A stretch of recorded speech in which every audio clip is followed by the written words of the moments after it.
At the University of Bath this lunchtime, volleyball training Paralympic style, a game in which it's said having no legs is an advantage.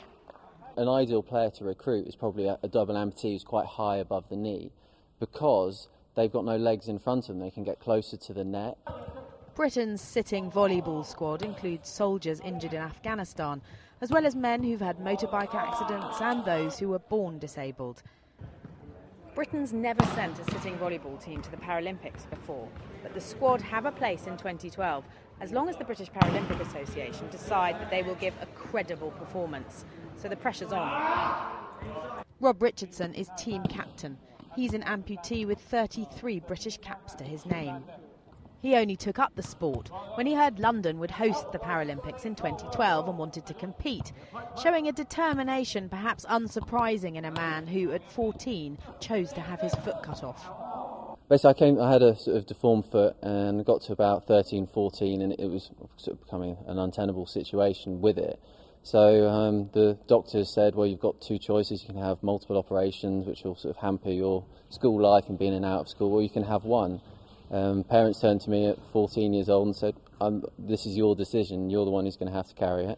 And to me it was a no-brainer. I wanted to be able to run, play football, play cricket, which is what I had been doing, and that was the best way that I could get back doing it as quick as possible. The Paralympic Potentials camp is full of inspiring tales. Paralympics GB has gathered 160 athletes from 14 sports. For the next 5 days, they'll experience a bit of what it's like to be at the Games.